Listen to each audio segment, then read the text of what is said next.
Welcome to Afternoon Light, the podcast of the Robert Menzies Institute, hosted by Georgina Downer. This year marks 110 years since the beginning of the First World War, a war in which over 62,000 Australians were killed when our population was just 5 million. It's also 60 years since Robert Menzies introduced conscription at the height of the Cold War and in the lead up to the Vietnam War. Joining me to discuss these major historical events and the lessons that we can learn from them for today is Liberal Senator for Victoria and Shadow Minister for Home Affairs, James Paterson. Welcome to Afternoon Light, James. Wonderful to be with you. Thank you for having me. You're on Afternoon Light for the second time. We liked you so much the first time. That's good. Good to be a return guest.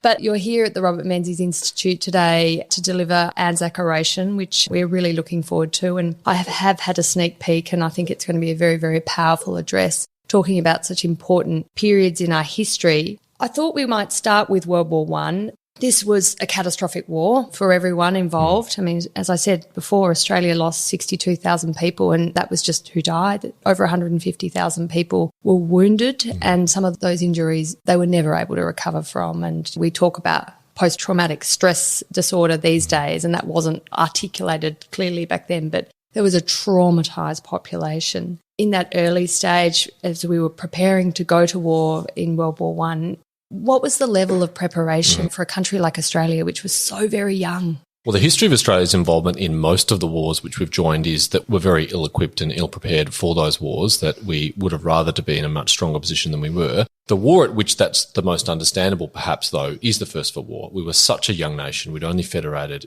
just over a decade earlier. We had barely started to think of ourselves as a distinct nation with its own foreign policy and national security and defence architecture, let alone establish an Australian Defence Force as a cohesive thing. So it really did have to be stood up very quickly. But the attitude of the time was that we were part of the empire, and if Britain was at war, we were at war, and there was not a lot of debate about that, understandably. We felt like it was something which meant something for us, even though it was such a long way away, because of the very strong familial ties and the very strong institutional ties at the time. Yeah, it's interesting reflecting on the nature of our population back then. We considered ourselves British subjects, although we were Australians, and about 80 to 90% of the population was actually Australian-born. So while there were, of course, those ties of kinship and with Britain, and wasn't actually in reality often, you didn't necessarily have an experience of Britain, a personal experience, because travel was so difficult. So it was almost just an idea, wasn't it? That's right. It was an idea, but perhaps only one generation removed for most Australians. There was an emerging Australian identity. You're right, many people had been born in Australia at that time and grew up in Australia, but they didn't know much else other than the British institutions and culture which we had brought with us on the First Fleet and which had developed since then.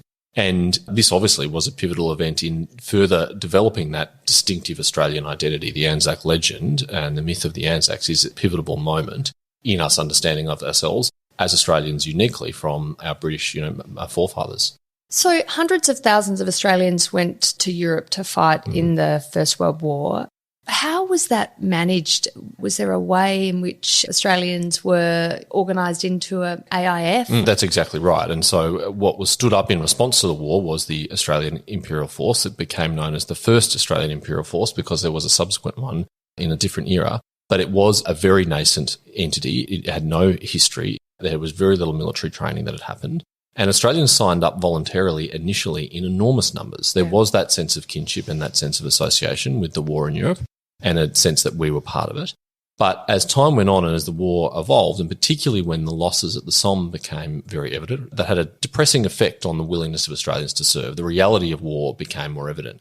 Prior to then, the idea of fighting in a foreign war was very romantic. It was a notion of adventure. But the reality of the war did start to set in, even back in Australia.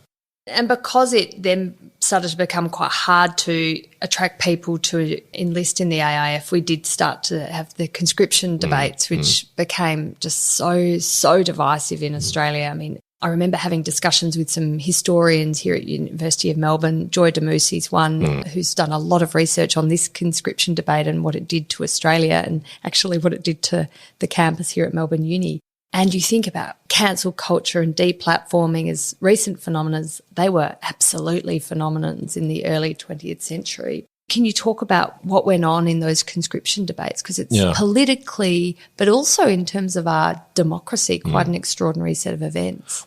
Well, firstly, just from a militarily point of view, we were struggling to provide our quota of people willing to go on a fight after those losses started to really accrue. And the government faced a dilemma of how do we encourage or force Australians to go and do that and fulfil our obligations to the Empire and help the defence of Britain. And so Prime Minister Hughes made the decision that conscription was necessary. But at that time, we only had compulsory military training. It was very restricted to the Australian region. And he felt in order to conscript Australians to send them to the other side of the world to fight in a war, that a referendum was necessary to have the political legitimacy and authority and mandate to do that. And a fairly direct question was proposed. It set out the terms of exactly what the government was trying to achieve. But it was an enormously divisive debate. And you can understand why. I mean, there's no greater difficult question of clashing principles than this. On the one hand, the defence of nation or empire, and a very important principle. And on the other, the dignity and freedom of an individual to choose their own destiny, and to force someone to go to fight in a war is one of the most profound deprivations of liberty that we could even conceive of, particularly because it resulted in the deaths of so many. And so it was an enormously divisive debate and a referendum that was subsequently lost, but actually only quite narrowly. There was significant public support at the time for some form of conscription, some recognition that it was necessary, but in the end, a narrow majority rejected it. And it had some pretty serious political ramifications, didn't it, for the political leaders at the time? That's right. So Prime Minister Hughes, then a Labor Prime Minister, it caused the first major split in the Labor Party in its history, though there were to be subsequent ones. And it forced him to then form an entirely new government, a new national Labor government, and bring in people from other parties and reconstituting the government on the basis that you could have of its support for conscription and support for the ongoing war effort. And remarkably, despite the brutally difficult experience of one referendum, he decided to proceed to have a second one, obviously in judgment that the circumstances in Europe were so grave that it necessitated another debate at that. This time, a much more vague and general question was put to the Australian people. It was not specific in the way the first question was, perhaps an early attempt at push polling and gaming it, but it was a disastrous failure. It failed by a much greater margin, and Australians really had made up their minds that they didn't want conscription, or certainly conscription, that ended up sending young boys on the other side of the world. And the Hughes government also engaged in quite a lot of censorship, didn't it, around this debate? I mean, you expect some degree of censorship during a major war like World War I, because there are concerns about what information the enemy is going to be gathering in your society, and you do want a sense of national unity against the threats. But he was involved in the censorship of other parliamentarians, which is a pretty provocative move, wasn't it? That's right. I mean, we nearly had a very serious domestic crisis. I hesitate to say a civil war, but certainly a civil disturbance that could have emerged on this issue. You're right. There is often censorship in war. And in a country like Australia, without a First Amendment or a constitutionally protected right to free speech, government has more ability to do that. But it was a debate between a Queensland parliamentarian and the Prime Minister that erupted most spectacularly when there had been censorship of anti-conscription speeches, and the production of the Hansard, protected by the ancient right of parliamentary privilege, was even interfered with by the Hughes government and his then early Commonwealth Police. A standoff that was resolved by the Prime Minister Hughes conceding very wisely and not bringing that to a head. As a parliamentarian, how do you reflect on that? That's pretty scary, the government of the day attempting in this case, to interfere with Hansard, the official record of the proceedings of the parliament. Yeah, it's certainly something I would hope to never, ever see again in this country. It's an extraordinary overreach by the Prime Minister at the time. But we have to have some historical humility. It is very easy with us, with the benefit of hindsight, knowing that our team won the war in World War I and history has followed and we've been a liberal democracy ever since. At the time, with that uncertainty of, are we going to win this war? Are we going to win these debates? Are we going to be able to meet our obligations to the empire? I do understand why very difficult clashes of principles had to be resolved in very messy ways. What do you think about, though, the impact that those vicious debates have during a time of national crisis on the sort of national psyche and national unity? Because you would expect there'd be a sense of bipartisanship, that maybe we can just put our disagreements to the side. We've got to stand up for the interests of Australia here, the security of Australia. But Hughes, as Prime Minister, and the political activists at the time, they were intent on having a very public debate, and they had a lot of faith, didn't they, in our democracy, that it was able to carry this debate despite the national crisis. That's right. It was a remarkable act of confidence in Australia's young democracy that as divisive an issue of conscription was put to a vote not just once but twice in the middle of a very serious world war. And it is in times of war that national unity is most important, and when they are most tested and the consequences of national unity failing are most grave. And while this is a fascinating historical conversation, the modern realities of it faces right now, if we were faced with circumstances like these, how would our society respond? How would our national unity be upheld? I'm an optimist by temperament, and so I hope that we would rise to the occasion, but there are some real fissures in our society today that you wonder how they could be exploited in a time of crisis. Indeed, indeed. The other anniversary we're observing this year is the 60th anniversary of Robert Menzies' introduction of conscription in 1964. It's commonly thought that this is for the Vietnam War, although it's actually just in the lead up to the Vietnam War. There was a lot of concern about rising geopolitical tensions and that Australia really was unprepared at the time. What, in your view, Menzies had been in favour of conscription as a student at Melbourne University in the First World War. He kind of grapples with it as a liberal, and I think as you would grapple yourself as a classical liberal. But can you talk me through his thought processes in 1964? I mean, we forget how scary things were. That's we had, Cuban Missile Crisis. You had a lot of hugely serious tensions going on in the world at the time. Yeah, you're right. That broader context is absolutely essential. We know conscription was used in Vietnam, but that was only one of the possible contexts for it at the time. There was very serious conflict between Indonesia and Malaysia. It looked like there could potentially be a war. Australia would have had obligations to Malaysia in those circumstances, also as a British colony. And it was conceivable, although thankfully never occurred, that Australia would find itself war with our nearest neighbour and a very populous neighbour. And so that was the context in which Menzies was considering this, as well as Vietnam, Cuban Missile Crisis and other things.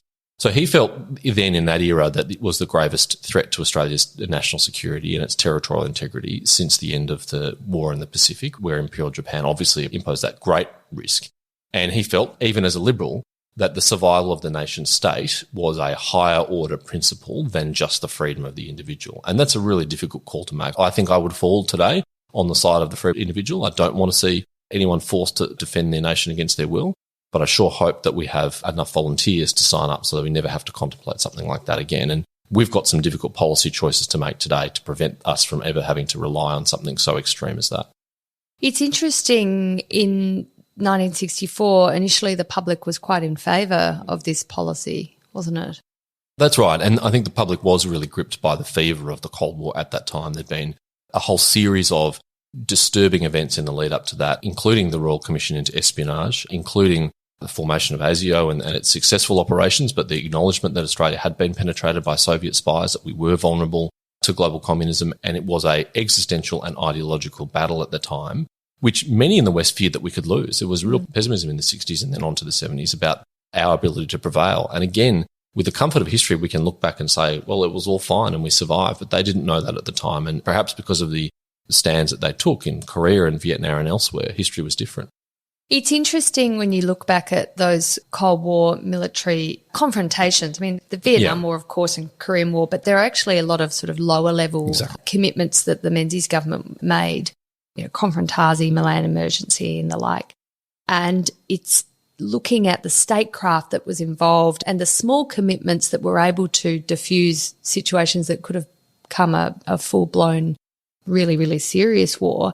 That they don't write history books, those things. But actually, we are the beneficiaries of statecraft and careful planning and strategy. That's right. But we kind of are complacent about those events. Exactly right. And let's remember, this is not only after the fall of Singapore, which shattered Australians' faith in Britain's ability to defend us, but also after the Suez Crisis, which really marked the end of the global British Empire. And the United States was stepping up and playing a greater role, and we had secured and ratified ANZUS, and it was a treaty. But we all, at that time, had the memory of the United States very reluctantly and very lately entering into World War II, and only after they were attacked at Pearl Harbor by Japan. And so for Australians at the time, the world must have felt like quite a dangerous place. We couldn't have been certain to rely on the United States. We'd discovered that we couldn't rely on Great Britain. What did the world mean for us? And there were terrible choices that they faced. The conscription that was introduced in 1964 obviously led to, as the Vietnam War unfolded, the birthday ballot, which meant that Australians were forced to go and fight in the Vietnam War. And then you had massive protests here in Australia, I mean, on university campuses through the late 60s, early 70s against the Vietnam War.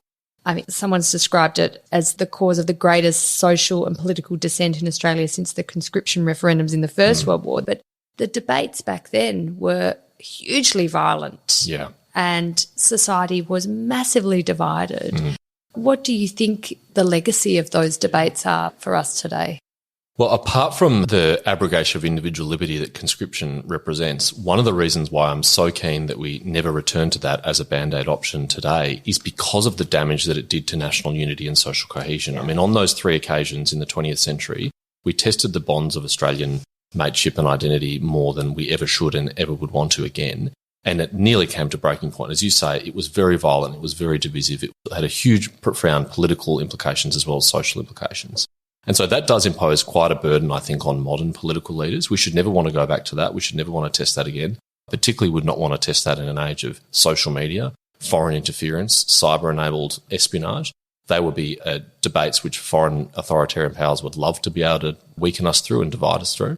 And so what does that mean we have to do? Well, we have to make sure that recruitment and retention crisis that the ADF is facing right now is solved, that we make it attractive to sign up on a voluntary basis so people want to serve their country. We have to make it easier and more flexible to serve in the military. It has been too hard for too long. It has had too big an impact on families. And we have to find, again, the inspiration for future generations to defend our nation, about what is good about our nation, about why it's worth defending. And if we don't inculcate that sense of patriotism and that love of service and that willingness to sacrifice, then I think we are going to face these shortfalls in recruitment and capability that we need to secure our freedom in this very contested era. Do you think in the modern day people don't really believe that it could happen to us again?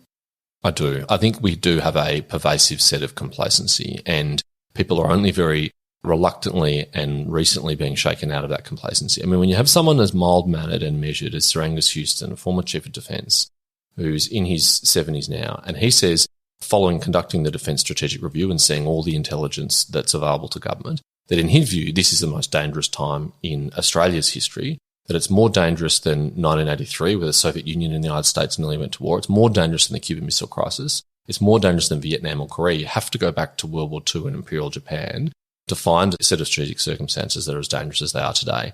And political leaders have a real obligation to share that message with the public in plain language that they understand and can relate to, because I fear we may have to ask them to make a sacrifice in the foreseeable future. And they will rightly be very angry with us if we haven't taken them along with us on that journey. Yeah, I mean, you've been to Taiwan and seen how they are preparing for, some might say, inevitable fight with China, with mainland China. And, of course, Ukraine has experienced the invasion of Russia and has had to immediately mobilise a population to defend its territory. The spirit of those democracies has been extraordinary. Israel has military conscription for kids who turn 18, I think it is, and that's right. They have to do 2 years in the IDF. I mean, those nations faced and face existential threats. They have a sense of preparedness that I can't imagine Australia having. But what does it take to get young Australians on board? Let's be honest, it'll fall on the younger generation, won't it? I mean, Europe's experience of the war in Ukraine is illustrative. It has taken the largest ground war in Europe since the end of World War II to shake them out of their complacency. Russia's invasion of Crimea in 2014 didn't do it. Russia's invasion of Georgia in 2008 didn't do it. Russia had to invade a sovereign country for a third time before Europe realised how serious things were, and that the holiday from history they'd enjoyed for 70 years was gone. It was over. And the paltry defence spending that many NATO members of just 1% of GDP that they'd engaged in for all that time was dangerous and complacent. And they're now finding, running up against the realities of that, you can't switch on a defence industry like a light. It doesn't just immediately spring back to life when you send that demand signal if you've allowed it to be atrophied in the years leading up to that by failing to invest in it. So we've got the equivalent challenge today. I mean, the Deputy Prime Minister last week just announced a new defence strategy, and he plans to get to 2.4% of spending of GDP by 2033 and 2034. Now, every analyst of the geopolitics of the Indo-Pacific says the danger point is long before then, and if we're serious about preventing that through investing in deterrence and being credible, we need to start doing something about that today. And yet the 10-year warning time that we all agree is gone is not being heeded if we've got a 10-year investment plan. And that's the great fear I have for our country today. So I was talking to a very senior former army leader recently who has retired, who said, why would you sign up to serve in the army today in particular when the Albanese government has absolutely gutted our land capability, really cut back on things like infantry fighting vehicles, which are the armour that's supposed to protect our men and women in uniform when they're deployed. And he's really worried about the crisis of morale in army. We can't allow that to take hold. It's very dangerous for our country. You've remarked on an article that the Australian Government Cabinet Minister Bill Shorten has written recently for The Nightly, and it was on Denmark's decision to introduce female conscription following Russia's invasion of Ukraine. To explain what point he was making there. So is that... Look, it's not a traditional column topic for the Minister for the National Disability Insurance Scheme, you would think, but actually credit to Bill Shorten for taking the time as a senior cabinet minister in an Australian government to think about what are the implications for Australia's security of events in Europe. And I think he was calling out and recognising if things are so dire that a peaceful nation like Denmark not only has conscription but is introducing female conscription in response to Russia's threat, then we need to take seriously our own threats in our own region. As bad as the war in Ukraine is for Australia and for the principles which we hold dear about the sovereignty of states and the self-determination of people, we could easily be facing those same crises and those same questions in our region. You mentioned Taiwan, and I certainly hope that conflict over Taiwan is not inevitable, and it is our motivation and the motivation of our allies to prevent it through deterrence. But we can only do that if we're credible. We have to actually have the capability and the intent and clearly communicate it so that an authoritarian power like the People's Republic of China thinks it's not worth it. It's not worth doing. In the lead up to World War II, and once World War II got going, the Menzies government, and he was in his prime minister from 39 to 41 and then left the prime ministership, and John Curtin from the Labor Party takes over. But in those early years, he invests a lot in mobilising Australian industry to start to prepare Australia for war. I mean, it's really in Europe at the beginning, but there's concerns, of course, around Japan's intentions, and we needed to defend our nation. Establishing the Air Force, he brings in Essington Lewis, Correct. managing director of BHP, to really lead an extraordinary defence industrial project. Are there lessons from that experience that we might well heed today? Well, winning and just surviving the Second World War was a whole-of-nation endeavour for Australia, as it was for most of the Western world. And we would never have survived it if we hadn't harnessed the ingenuity and the capability of the private sector and really mobilised the whole country behind the war effort. And so whether you served on the front lines or you served at home, you had a role to play, and every Australian understood that. And the story about Essington Lewis and BHP is such a fascinating one because it seems like a foreign concept today that the CEO of a publicly listed profit-seeking mining company would take time out of his day, busy job running a business, to run the war effort and to be involved in the procurement of arms to defend our country. But we would not have won the war if we didn't have people like that willing to serve like that. And I think it's an important reflection for business leaders today to think, what is the contribution I could make if Australia ever faces those circumstances again? How can I lead and how can I contribute? And for governments to think, how can we harness the private sector? We have a very vibrant defence industry and we have a very healthy technology ecosystem. We're going to have to really not just harness those and draw on those, but much more broadly in our private sector, in our economy, if we are to step up to the challenges that we face. It is concerning, though, the capacity of not just our defence industry, say, to support allies and friends who are facing security crises, say, for example, like Ukraine and potentially Taiwan in the future.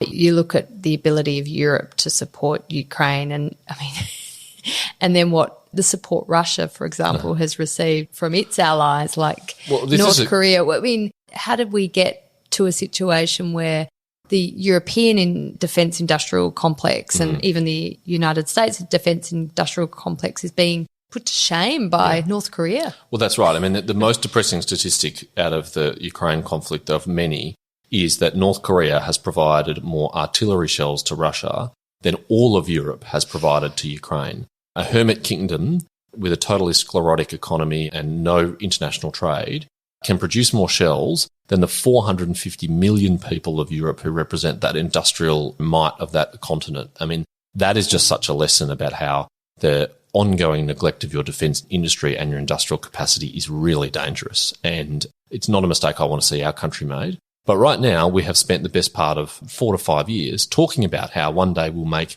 guided weapons, missiles, here in Australia, and very little progress has been made in that time. All that has been done is we've down-selected the tenderers who are going to be involved in that. This is years after the Australian government announced an intention to do so. We are just lacking a sense of urgency.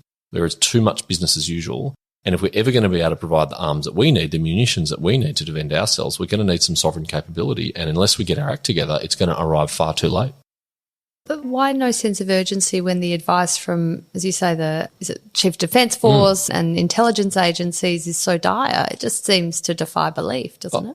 It does. For me, it does. And I just think there is too much business as usual attitude, which is either by a complacency that this thing is not going to happen, or if it does happen, Australia won't have much of a role to play. And the reality is that might not be up to us. That it might be forced upon us. This might not be something that we get to sit back and make an easy choice about. It might be something that we're part of whether we like it or not. And so it is, in my view, a massive dereliction of our duty to future generations to not do everything we can to prepare and everything we can to prevent it. In terms of the national unity you were referring to before, and I think in relation to this, the involvement of the private sector in the defence of the nation, I do think that it's worth reflecting on Robert Menzies' Forgotten People speech one of his broadcasts during the Forgotten People series in October 43, where he says, "We have no need to apologise for a strong feeling of nationhood. It may be true that clever modern men discount such feelings, but a glance back over the last 4 years will remind us that this elemental feeling of nationhood, which has in fact saved the world and has made future international cooperation possible." How do we capture that again in an era of identity politics where the idea of the nation and national unity is almost a sort of dirty word for quite a large minority? I wouldn't say the majority of Australia, but for a large minority, particularly I think we've seen in the corporate sector, and not to malign the corporate sector, but there has been a sort of sense of disappointment with who we are and what we stand for, and we need to be a different nation, and we're not united because we're all disagreeing on what it means to be us and what is at our core to defend. Yeah, well, I mean, if Menzies was concerned about this in 1943, he'd be horrified by what he sees today, because the trend that he identified of people who didn't have much attachment to the nation, weren't proud of their nation, has been turbocharged. There's far more of that, and globalisation has partly driven that. We have this new class of what David Goodhart calls the anywheres, who are globally mobile, affluent, have no attachment to nationhood, compared to the somewheres, people who are rooted in place and nation and have a sense of patriotism. That's been turbocharged. But what Menzies didn't really have to contemplate with, or at least not on the scale that we do, is this really corrosive identity politics where we are breaking our societies down into smaller and smaller tribes based on immutable characteristics like gender or race or sexuality or religion, things that you can't control about yourself. And it makes us a society of many small tribes rather than one cohesive whole. And how do you rally them, a society like that? It's much more difficult. You have to have unifying principles by which we can all agree and all defend and all agree to stand up to. And at the moment, I think that's being really tested. It's a natural phenomenon. It's completely organic, but it's also something that our adversaries take advantage of. They seek to exacerbate these. They seek to drive wedges between us. Authoritarian states think that our pluralism and our diversity is a weakness to be manipulated against our interests. I mean, putting you on the spot, but what would be a set of principles that you believe should define Australians and bring us together? Well, I fundamentally think it's those classical liberal, in a non-partisan sense, principles of freedom of speech, freedom of religion, freedom of thought, freedom of conscience, secure property rights, all those principles which allow a diverse and pluralistic society to live alongside each other, even with a different individual vision of what a good society is or what a good life is. We can still be good neighbours and good friends as long as we have a framework that allows you to pursue your vision of it and me to pursue mine. Where we fall into trouble is where we decide that I should be able to impose my vision of a good life on you, that I know better than you do what's right for you and your family or your circumstances, and I'm going to use the power of the state to compel you to live your life according to my vision. I think that is dangerous for societies like ours because we are never going to agree on those things. We've seen that through all the debates we've had on social and cultural issues like divorce or same-sex marriage. We disagree on questions of faith and morality and sexuality and all those things. That's okay. We can still live together as a whole, but only if we accept this principle that we each have a right to dictate our own journey and our own future. What's the cause of this division, do you think, James? I think there's some long-term cultural trends like the decline in religiosity that are part of it. There would once have been a time in Australia's history where Christianity would have been a unifying principle. It's not now anymore. I also think there are ideological trends which are much more aggressive and pointed that are actually designed to pull down these institutions, that think that unifying symbols, whether it's the flag or the national anthem or the Constitution or Australia Day or Anzac Day, are not good and should be chipped away at. And it's got many different names. It doesn't matter what we call it, but it is a philosophy that this is not a nation to be proud of, that we don't have a history to be proud of, that it should be chipped away and brought down. And those who love our country must resist that every step of the way. It is so toxic to building a cohesive nation and to surviving in a contested geopolitical world.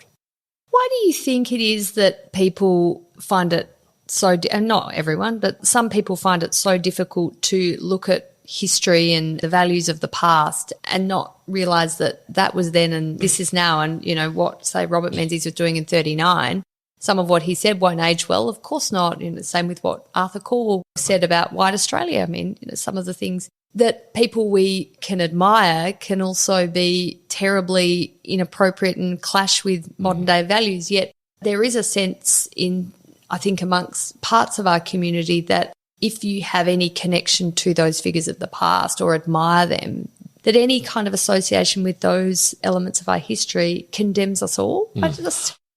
I think it's two things. One is moral vanity. We just think we are so good, we are better than all those who came before us. And John Howard put it very well when he said a conservative is someone who doesn't believe they're morally superior to their grandfather. And I think he's right about that. And the other is historical ignorance and a lack of context. The tearing down of historical figures like Winston Churchill is a great example. Now, Winston Churchill is not a perfect man, and he said things which in today's context would be completely abhorrent for a modern political leader to say. But as the joke goes, if you don't like Winston Churchill, wait till you hear about the guy that he beat.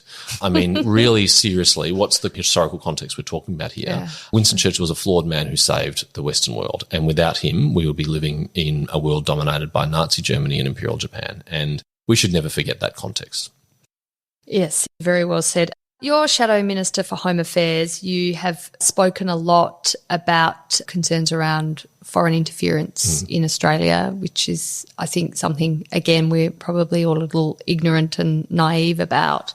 The Chifley government established the Australian Secret Intelligence Organisation, which looks at issues of espionage activity in Australia. Today, we have a strong intelligence service, both domestic and international, and I should say too that the Australian Secret Intelligence Service, the internationally focused spy agency, was a Menzies government creation in 1952. What are the challenges for us today when it comes to foreign interference? How can we be more aware of it, and how do we combat that?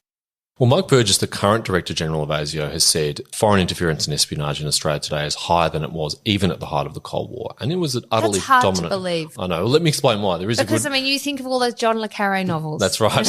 Surely it can't be that bad. Exactly. It was the utterly dominant feature of the Cold War because it was a Cold War, and the Soviet Union and the United States and its allies weren't in open conflict except for proxy wars. But they were in a hand-to-hand combat in the shadows, as spies and acts of foreign interference showed. The sad truth of the Cold War is most of the people who betrayed our country in the Cold War got away with it because they weren't caught. Very few people were prosecuted for it. There's a lot of people who are now long since dead who betrayed their country, and we will never know their full story. But the reason why it's worse today is that in that era, the Russian embassy had to send out a cultural attaché who was really working for the KGB or the SVR or another arm of the Russian state, who was here to meet and cultivate sources, to recruit them and to take that information back to the Soviet Union. And they did that very successfully. Today, they can do that from the comfort of Moscow. They can do that sitting in front of their computer, creating 1,000 fake LinkedIn accounts using machine learning, which all have their own profile pictures, all have their own background, their own legend in spy talk, and can be sending out messages that have been designed with ChatGPT that have perfect English to contact Australian government clearance holders, some of whom advertise their clearance on their LinkedIn page, and say, I'm a consultant, I want to recruit you to write a paper for me. And we only need 1 in 100 of those clearance holders to say yes for it to be a really serious problem for our country. And it's obviously not just Russia, it's China and others too who are doing that. And so that cyber-enabled component of espionage is the reason why it's so much higher than it ever was. And because our principal source of foreign interference and espionage is China, and our connection to China today is much closer than our connection to the Soviet Union ever was. We have extensive trade links, we have extensive cultural and people-to-people links, our economies are much closer. And so the opportunities, the attack surface for espionage and foreign interference is so much greater. It's true. And it's a genuine challenge for our nation, isn't it, for our democracy, that we welcome migrants from, say, China to Australia. I mean, a lot of university students here at Melbourne are from China, and we love them and want them to be part of our society and community. And yet the government has also got to balance the concerns with foreign interference and where that's coming from. And how do you message your concerns around foreign interference without alienating a significant part of the population in Australia. Well, and the vast majority of those students are here for completely genuine, sincere and innocent reasons, but all of them are also subject to the coercion and the intimidation of the Chinese state. And we know because of a Human Rights Watch report, which was provided to the Intelligence Committee as a part of an inquiry we did into higher education, that those students are put under pressure and feel under pressure to report on each other back to Beijing and coerced by Beijing to do things against Australia's national interests while we're here. And so it is a really difficult problem, and we have to work on this problem because I think our universities have been far too open and far too vulnerable, but so is our defence industry. We now are a very attractive intelligence target because of AUKUS. We're not just going to have the United States' most capable platform in nuclear-powered submarine, which the Chinese and others would dearly like to get their hands on, but also through Pillar 2 of AUKUS, all these critical and emerging technologies, including cybersecurity, but also quantum and AI and others, that are going to be world-class and world-beating. And our whole economy and defence industry needs to step up and harden themselves against that threat. Otherwise, we'll be handing a free advantage to our adversaries.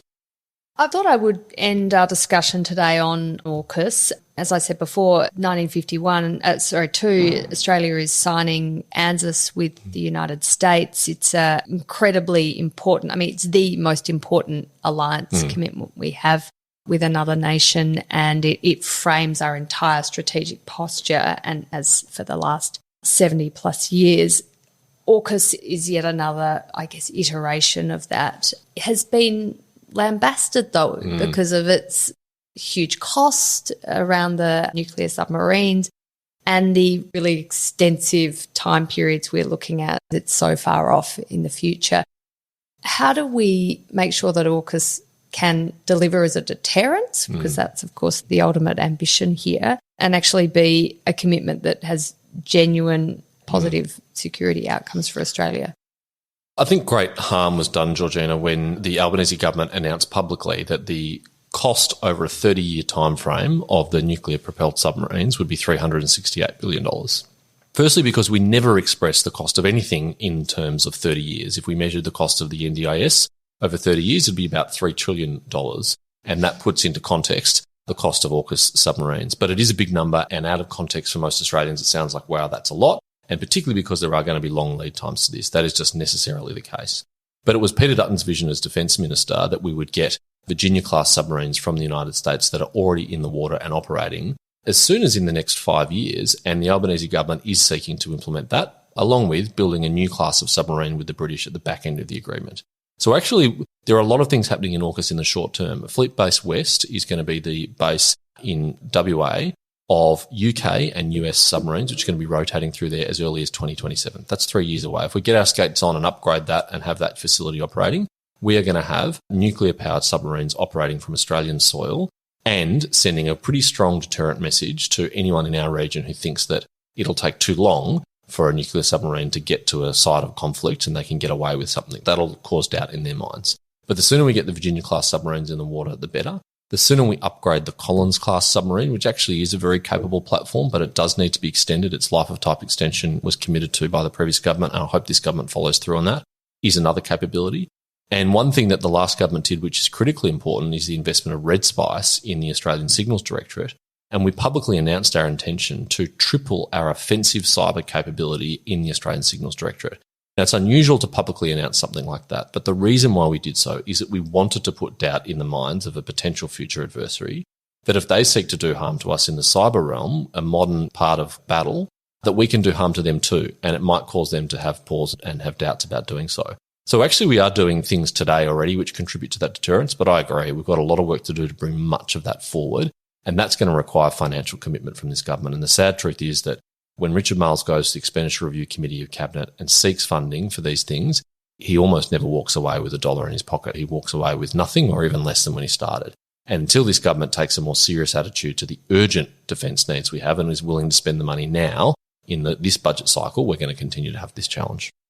Linked to this in some respects is the debate over nuclear, and it's a debate when you think about foreign interference in our public discourse and then also the problems with our social media platforms, which are massive.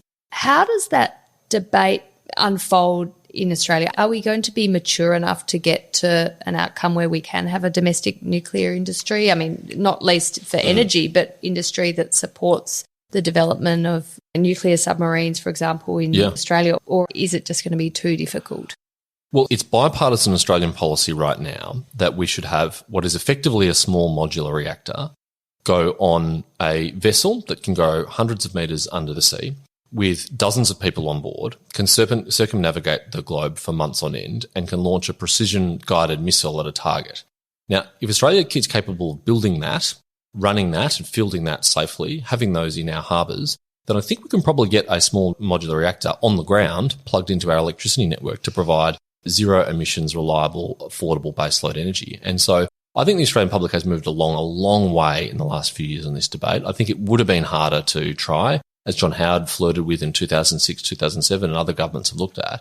But now we've crossed that threshold into accepting we're going to have nuclear power of some kind. We've already had nuclear medicine and we've had nuclear mining for a long time. The only component we don't have is a civil nuclear industry.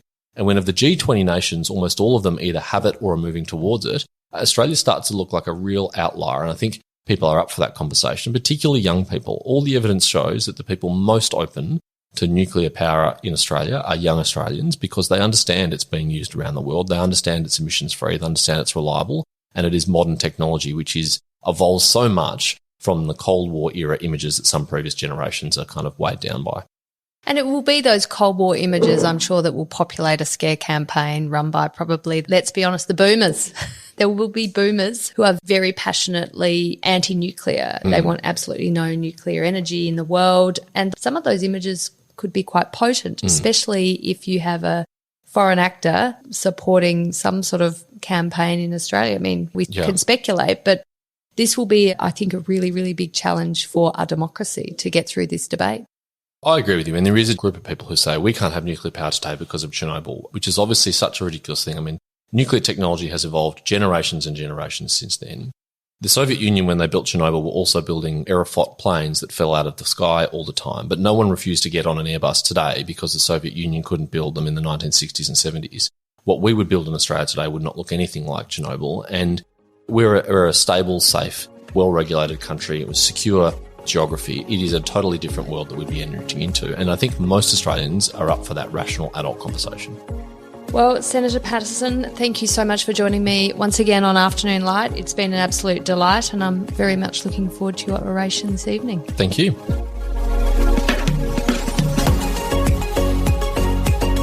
That's it for this week's episode of Afternoon Light, the podcast of the Robert Menzies Institute. Please make sure to subscribe and catch up on our latest online content on our website or on Twitter, LinkedIn or Facebook.